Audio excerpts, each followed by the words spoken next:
What's up, everybody? So, coming at you with a video on a topic that is something that I deal with on a daily basis.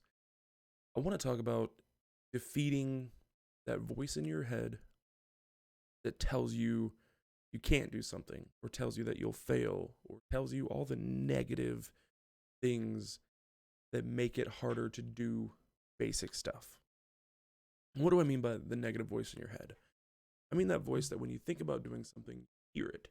Sometimes it's in your own voice, sometimes a different voice, but it comes into your head and it tells you, why even try it? Why do you want it? Like, you're not going to do it. You're going to fail. And it's hard sometimes. And I don't know if everyone has this voice. I know I do. I know that anytime I'm trying to make a good decision for me, that voice comes through and wants to destroy it.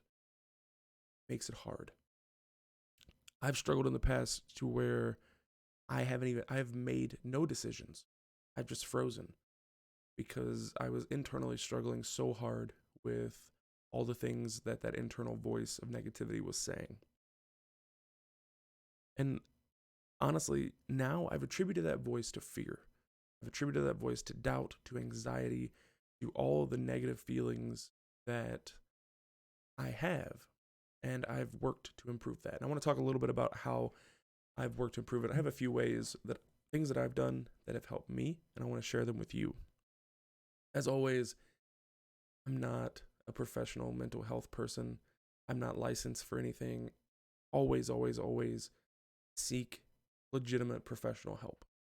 Please, if you need to, do it. That said, here are some things that I've done that have helped me in the past. First thing, I do what's called reframing. Reframing is where you take a thought and change the basic structure in the way you approach it.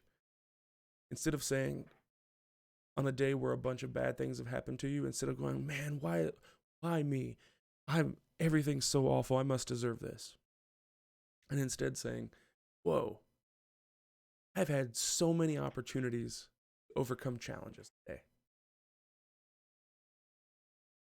Same thought line, two very different ways of handling it. One way continues the negative cycle down. The other way stops that and starts building up. Something else I do is I benchmark small success.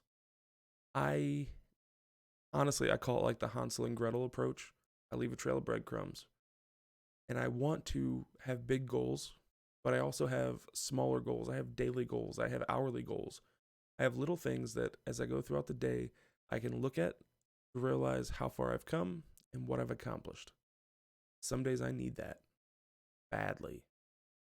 And when I have it there and I can turn to it, it reminds me you're not a failure. It reminds me that you can do it. It reminds me, look at what you've already done. And it's motivating. Something else that I do that helps is just talk it out loud. I'll talk out the pros and cons of the decision, and I'll make a legitimate list, because oftentimes I've found that voice in my head isn't founded in fact.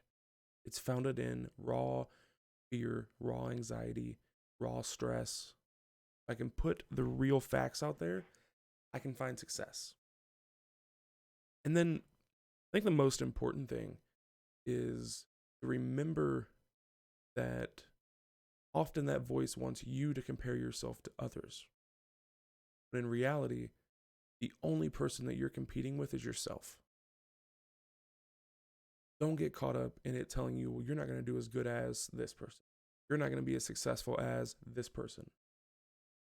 It's not how it works. If you want to start changing that voice and you want to start becoming better and stronger and improving, it's you versus you. It's you versus who you were yesterday. Some days it's you versus who you were 10 minutes ago. That is the competition. That is what the voice doesn't want you to know.